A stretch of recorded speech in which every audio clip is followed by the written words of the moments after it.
Can you hear me now? Can you hear me now, Marcus?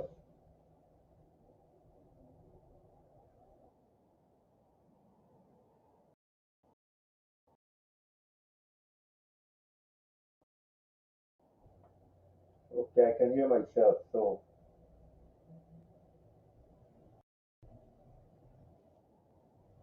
good. So I got sound on YouTube, I got sound on Facebook, I'm here on TikTok. So a lot of persons do not know that I have a TikTok page. So persons don't normally come to the TikTok, but I'm still doing the live because TikTok have a TikTok has certain criteria whereby in order to build your business, build your hours, you have to go live on TikTok for a certain amount of hours to grow and to keep building. So the topic is there. The topic is oil won't make Guyana rich. Discipline and choices will. So if there's anyone here on tuning with the oil in Guyana, this is a good chance for you to log in and to follow this discussion. I'll be discussing the last two conversations and presentations I did. The first one I did 2 days ago. I presentation on universal basic income, which is the more feasible and logical form of cash payout that the Guyana government should be utilizing. And the second presentation I did, which was yesterday, I did an alternative to that, which is the tax relief benefit and the tax parity grant. Those are the most feasible and most relevant alternatives to the tax grant that the PPPC government of Guyana has used when they when consultation was raised by a number of scholars and professors and public alike about establishing a sovereign wealth fund for Guyana and establishing a universal basic income that will be backed by the sovereign wealth fund for the Guyanese people.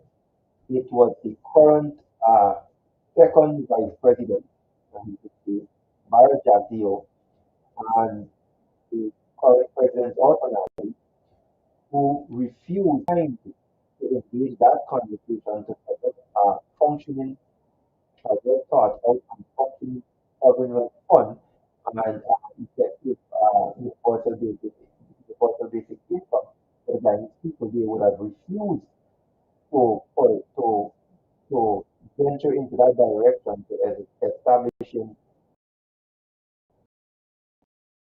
such uh, more legal and logical structure, structures uh, and more effective and manageable mechanisms to manage from the oil. And these leaders of country of Guyana would have refused, they directly refused to seek out international models that are already established and functioning and working effectively, such as the model of Singapore, China, Norway, and the United Arab Emirates. So these countries have functioning sovereign wealth funds and universal basic income, and then Guyana would have discovered that we have oil, and now in the top 10 countries that are extracting oil. We should have investigated these internationally tried and proven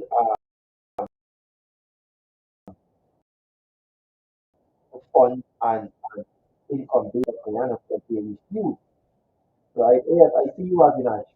I'm okay, Avinash. So I see you. Thanks for joining the live. Share the live.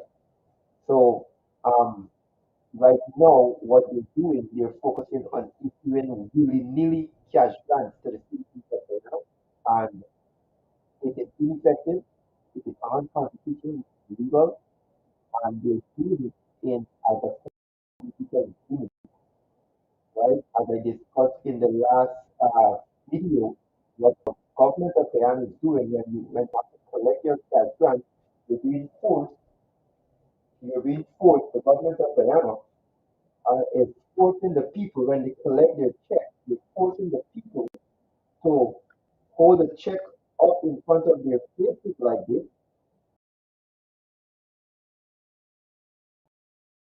and you get your check. This is what the government is doing. You're going to collect a cash grant if you're the people, and when you provide a valid form of ID, you have to give them your phone number. You get that? Why am I giving you my phone number? I'm here to collect a check. You don't need to call me or contact me for anything. It's a national disbursement of national security forms that belongs to me.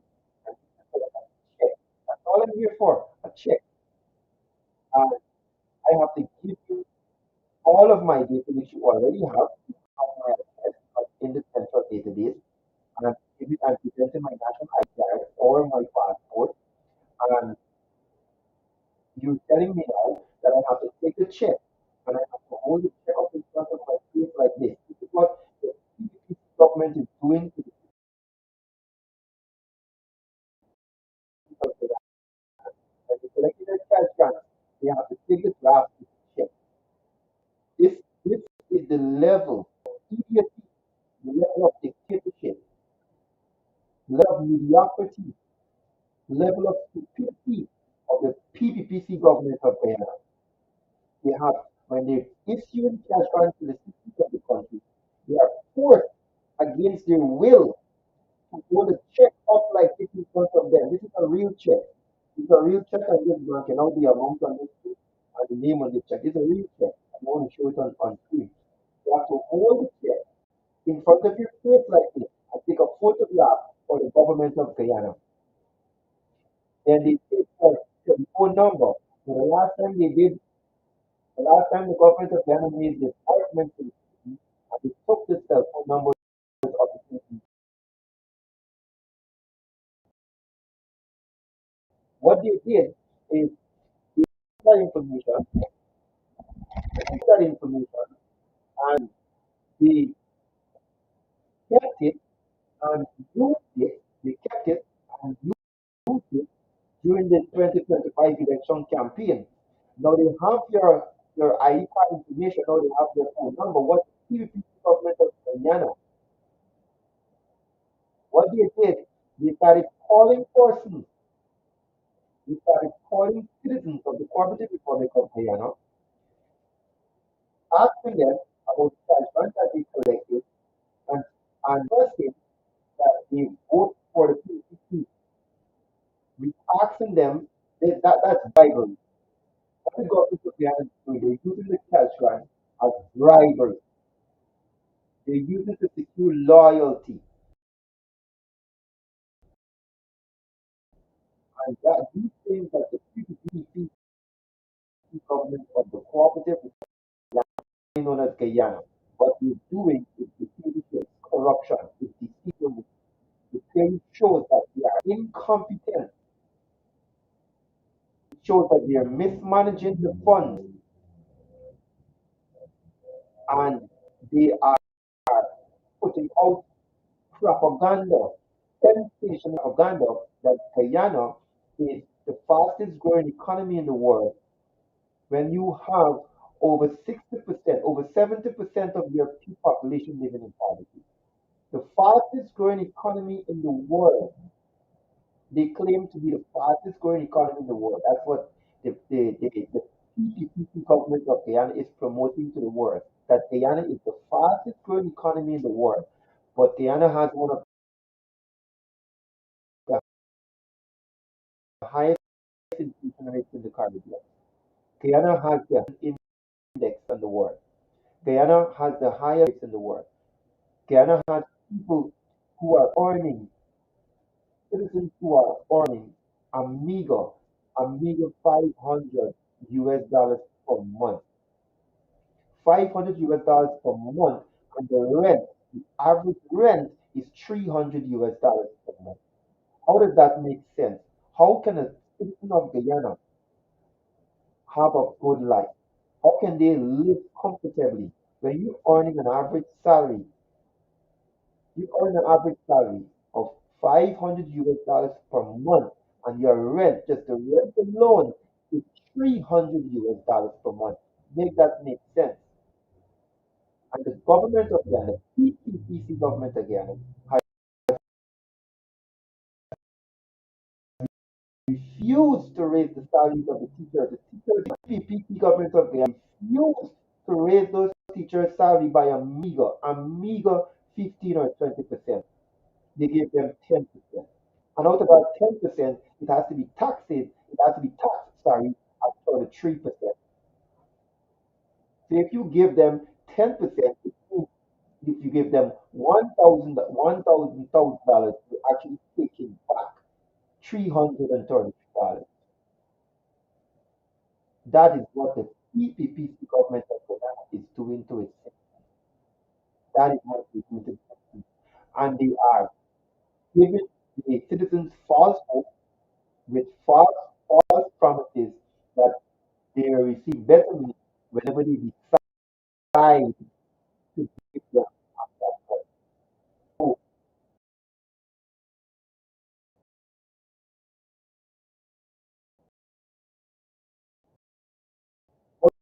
So what we're looking at is, right, if you're here and you're watching, let me know if you hear me. If you hear me loud and clear, you know if you hear me loud and clear. Those of you watching, let me know if you're loud and clear. I'm seeing on Facebook, I'm seeing on Facebook, it says that grant money is actually benefit. That is not it. I don't know what happened here. That is not the topic. That should be it. The topic for tonight is oil won't make Guyana rich. Discipline and choices will. That's the topic for tonight. I don't know. Over on YouTube, over on YouTube, we have the correct topic. The topic is there. I can clearly the topic is here.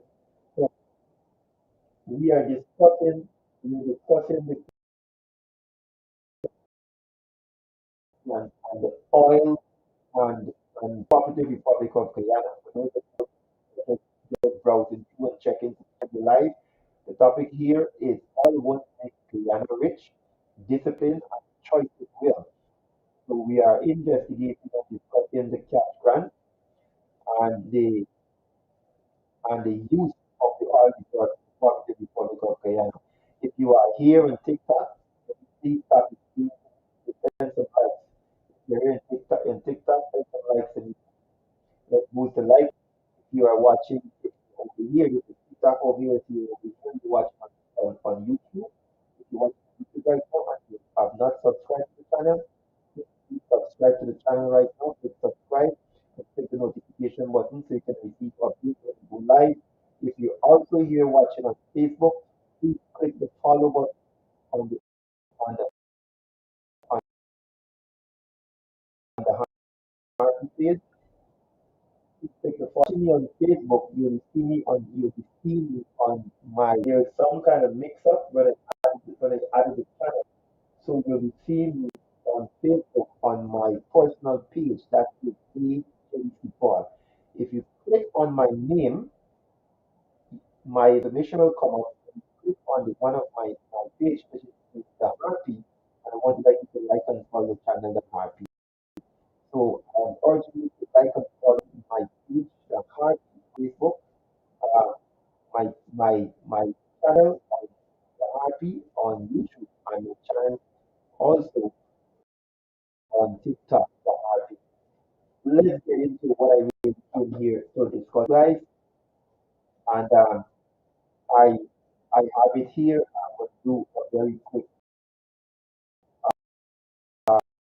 um, very quick presentation.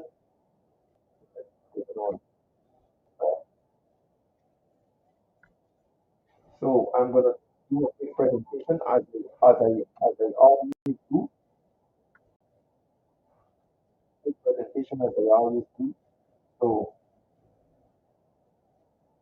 the topic we're looking at today is Guyana oil management critique. This is a critique of Guyana oil management, right? As I said, the topic is oil won't make Guyana rich, discipline and choices will. Oil will not make Guyana rich. discipline, and choices is what will be. So let's get on with it.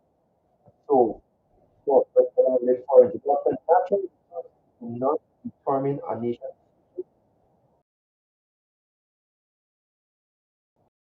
governance. Our nation is determined by resources. How those natural resources determine the future of. So natural resources do not determine a nation's future. Governance does. Guyana now stands at a historic crossroads. The discovery of oil has placed the country among a small group of nations entrusted with extraordinary natural wealth. But history is unambiguous. Oil itself is not the achievement. What matters is how a nation governs, disciplines, and converts that resource into lasting national power. Norway and Nigeria discovered oil at roughly the same time in the 1960s. Yet their futures diverged dramatically. Norway treated oil as a national inheritance, investing patiently for citizens not yet born. Nigeria become political, weakening institutions and distorting development. Singapore went even further, building immense wealth with natural resources at all, providing that people, institutions, and long-term planning matter more than geology. Guyana now has oil, but oil makes Guyana rich. Depending on choices here. This presentation is a clear examination of what Guyana is currently doing wrong and what must be done if Guyana is to achieve outcomes comparable to Norway, Singapore, the UAE, or China. 1. What Guyana is currently doing wrong. Point 1. Guyana is currently treating revenue as annual oil income is being folded budget and rapidly consumed through wage hikes, cash grants, subsidies, and politically popular projects. Close quote. This approach treats oil revenue as ordinary government income rather than exceptional national capital. When oil money is absorbed into annual budget, it becomes vulnerable to electoral cycles, political pressure, and short-term public expectations. Instead of compounding over decades, wealth is consumed immediately. This mirrors the early failures of many oil states that prioritize visibility and popularity over performance. And this is exactly what the government of Guyana is doing. They are not focusing on the long weak signal fireworks between open quote. Successful oil states build strong institutional separation between politicians and petroleum money. Guyana has not. Close quote. In Guyana, oil revenue and regulatory authority remain politically closed. This increases the risk of discretionary decision making, policy workers, and politicized spending. Countries like Norway deliberately separated political leadership from oil fund management to prevent misuse and ensure technocratic discipline. Without firm firewalls, oil wealth becomes a political tool rather than a national asset. And we clearly see this happening in cooperative republic where the oil wealth became a political tool, whereby they're using it to use for their campaign and they're using the money for a really needy cash grants to maintain their support base. The three, an underpowered sovereign wealth framework. Open quote. Guyana technically has a natural resource fund, but structure matters more than existence. Close quote. A sovereign wealth fund is only as strong as its rules. Guyana's framework allows relatively easy withdrawals, political override, and limited constitutional protection. This makes the fund vulnerable during fiscal stress or election season. By contrast, successful funds restrict access, mandate reinvestment, and protect capital legally and institutionally. All of this is being done in. We clearly see that in the no there is no constitutional framework set up to manage the oil and the oil proceeds in Guyana. There is no framework. The government just goes into the fund and do whatever withdrawals they want to do, and they have political override on the entire fund, right?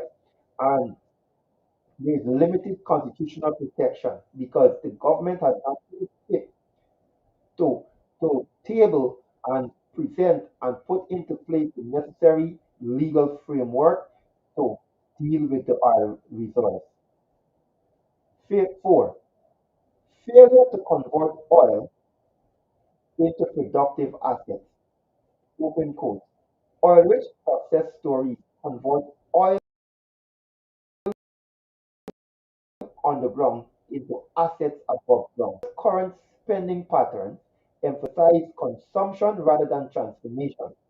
Oil wealth should be used to build industry, infrastructure, and capabilities that generate income long after oil production declines.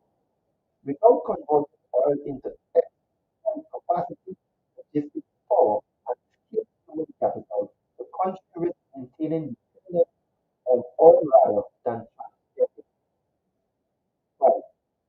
No long-term national vision beyond election. We have clearly seen that the government of the PDPC government of Guyana has not made any plan, have not put forward any project that goes past 5 years of them being in office. All of their proposals, all of their plans, everything that they put forward, I wake up I see you question tonight. None of these proposals basically go past 5 years. So there is no long-term national vision beyond election. Open quote. Oil requires 30 to 50-year planning horizon. Guyana's policy cycles remain, as I just said, 5-year electoral. Close quote. Oil wealth unfolds over generations, not terms of office. When planning is limited to election cycles, long-term investments are sacrificed for immediate political return. Countries like China, Singapore, and the UAE adopted long-range national doctrines that survived leadership changes. Guyana has yet to institutionalize such a vision. So Guyana has no set vision as to where the oil industry can go. Not have any set plan. We have nothing in place to govern the oil proceeds. No firm established structural framework. What must be done to achieve Norway, UAE, Singapore outcome? One, constitutionally lock the oil risk. Just lock it up. Open quote. Oil revenues must be declared national patrimony, not government income. This step transforms oil from political revenue into protected national capital. Constitutional protection ensures that oil wealth belongs equally to present and to present and future citizens, limiting misuse and ensuring continuity across government. Without this, oil remains exposed to political expediency, strengthening sovereign wealth. The government is weak. The last regime that is power that is based in UAE that established a good, a very strong committee. But the PPPC government went into power. They removed that committee and create a mediocre committee that does not have great radical strength and oversight over how the oil format. So radically, the Guyana needs to radically strengthen the sovereign wealth which the PPC have weakened from the original oversight. Open quote. Guyana must redesign its fund to accumulate first, spend last. Successful sovereign funds prioritize accumulation and investment over spending. Guyana must adopt strict reinvestment rules, cap return, and professional management is formula to finite oil into infinite income streams. Three, invest all money only in productive capacity. Open quote. Oil revenue should never fund routine government spending. Close quote. Routine expenses disappear once spent. Productive investment, education, energy systems, ports, technology generate long-term returns. Every dollar of our revenue should be evaluated based on its capacity to increase national productivity, exports, and resilience. Four, build institutions before agriculture. Now, we clearly see Guyana has engaged with a number of massive infrastructure institutions, relevant institutions that are needed to maintain a form structural framework for human resource development and human resource security in the cooperative republic of Guyana. So building institutions before mega projects is important.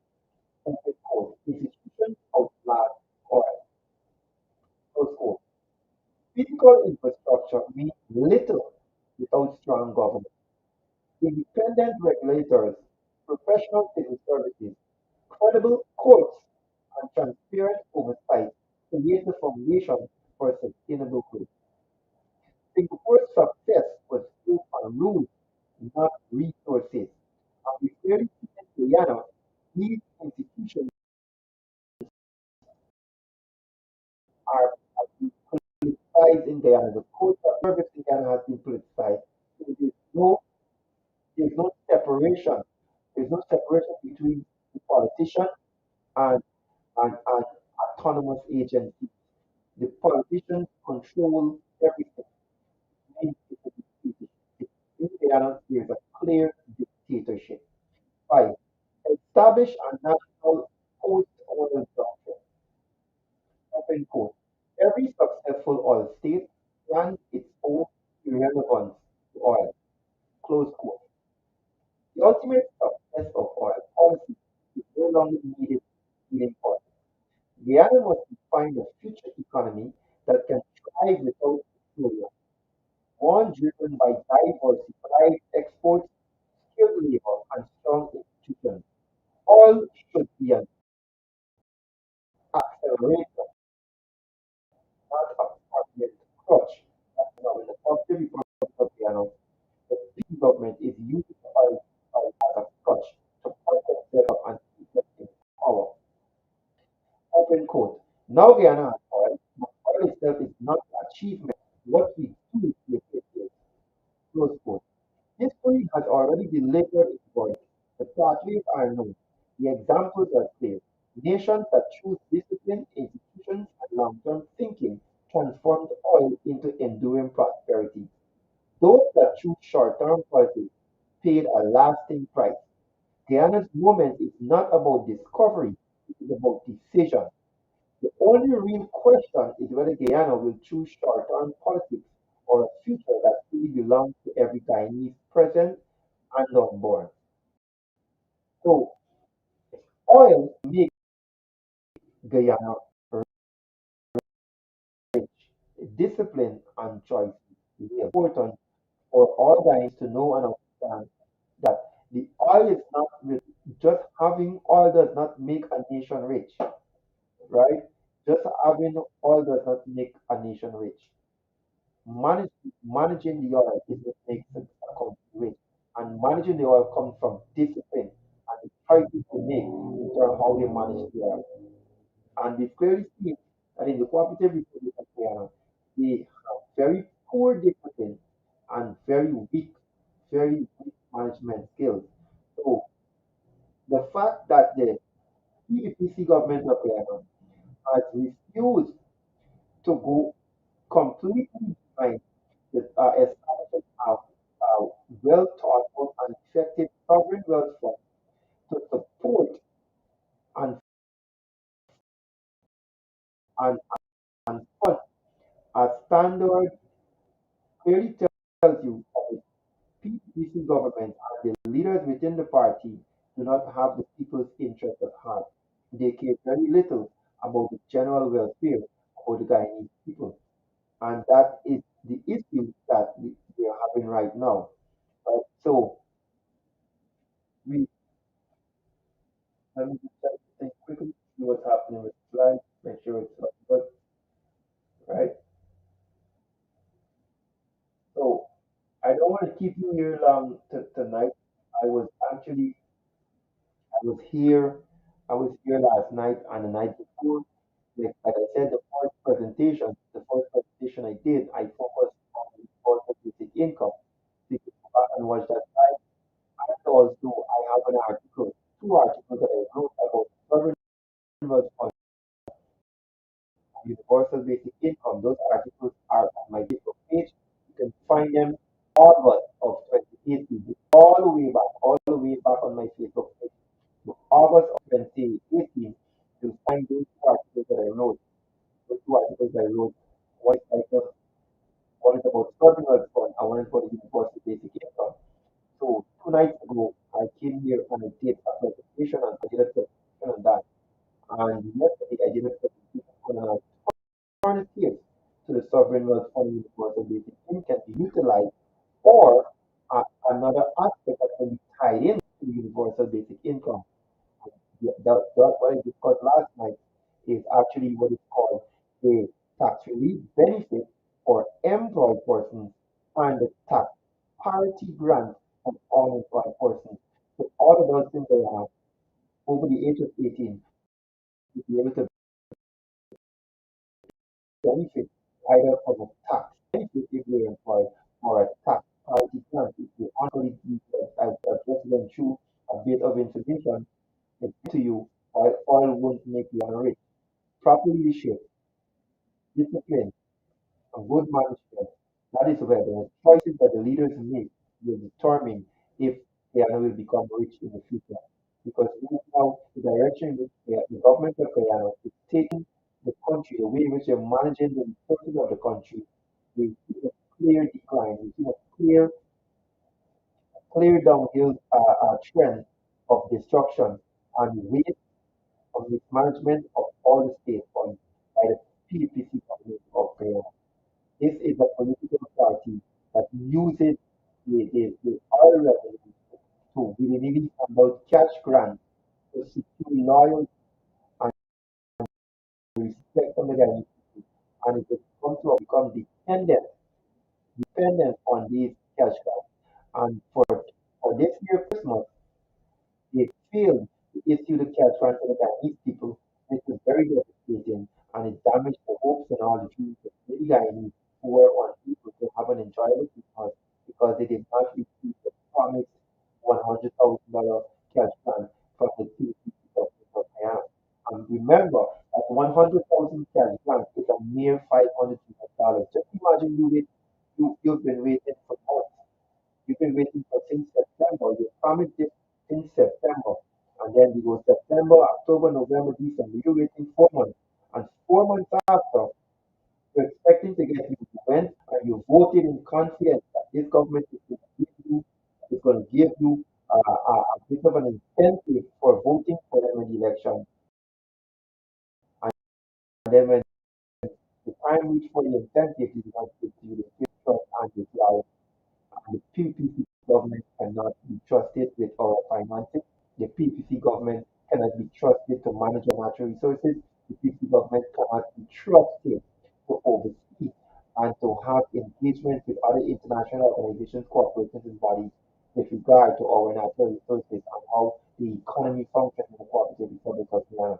This is an outright disrespect and disregard to the well-being and welfare of the people of the Cooperative Republic of Guyana, having the PPC government of Guyana just willy-nilly whatever they feel like, however they feel like, with the funds that those from our natural resources, more specifically the money is coming from the oil revenues from recent um, large amounts of oil found in the Cyprus Black in the Cooperative Republic of Guyana. So this is what I'm here, this is what I'm doing. I'm addressing the practice and misuse of revenues of the Cooperative Republic of Guyana, PPC government of Guyana, a dictatorial party, and a party that shows no remorse or empathy for its citizens and the well-being and welfare of its citizens. This is right now, the PPC government of Ghana is the most kleptomaniac party in the entire Western Hemisphere. It is the most racist party in the entire Western Hemisphere. The PPC government is the most corrupt party in the Western Hemisphere right now. And of course, they are the most racist apartheid political party in the Western Hemisphere in the Cooperative Republic of Ghana. And this is what the world needs to know. They are painting a picture that they stand for democracy. They're painting a picture to the world that they stand for justice, but they, they are members of police force and members of their political party who are children and citizens of the Cooperative Republic of Ghana. There are persons within the party who have been fingered and named in purchasing of spy equipment which was used to murder over 1,400 black people in the Republic of Ghana. This is the PBC government of Ghana that has been engaged in participating in these atrocities against the very own people in their country.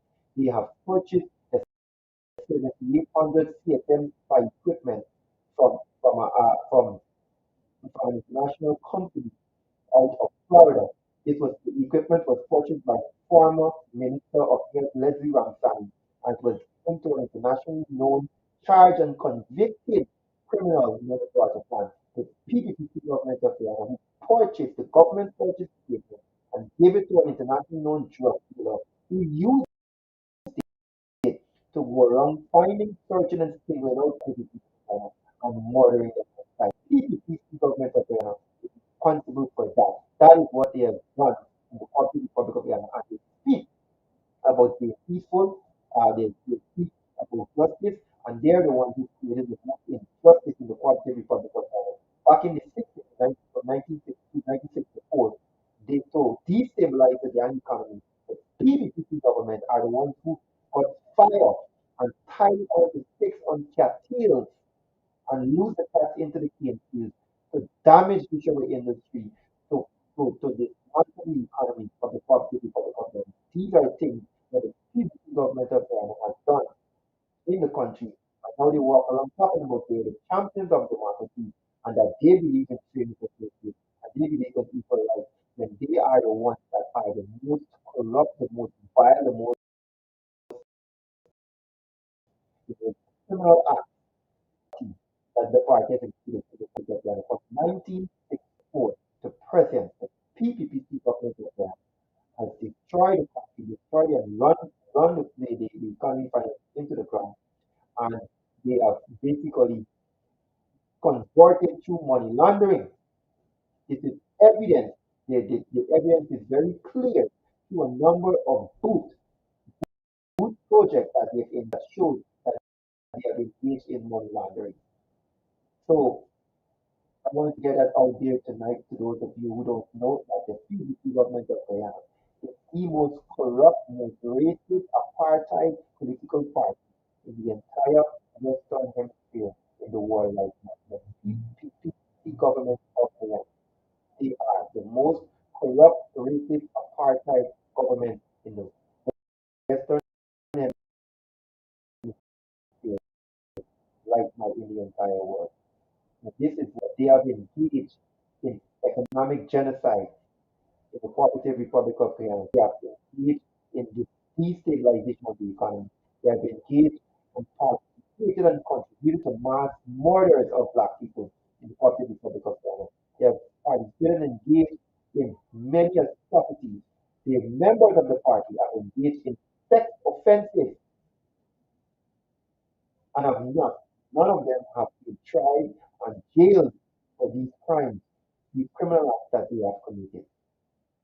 And that tells you that the legal system in the Republic of Ghana is compromised by the politics, by the politicians, by the PPP government of Ghana. And this needs to stop. The world needs to know what's happening in the Republic of Ghana so that we, the people, the citizens of the Republic of Ghana, can truly benefit that comes out of the in the country. Right? So that's a lot. I said a lot here. So I think I'm here 48 minutes. I this is just under hour. I think that's good enough. I'm going to wrap it up here for you guys. I will be back here live on TikTok in a few minutes. If you're still here, tap the screen. I haven't seen one tap the screen on TikTok. If you're here on TikTok, just send some likes, man. Tap the screen. You won't have to just won't have to just tap the screen and send some likes. Move the likes there on TikTok. Over here, we on Facebook and YouTube. I got you guys. I'm seeing myself on TikTok. Over here on the computer screen. I'm looking at you guys. I know that I'm coming to you like you over on YouTube and on Facebook. So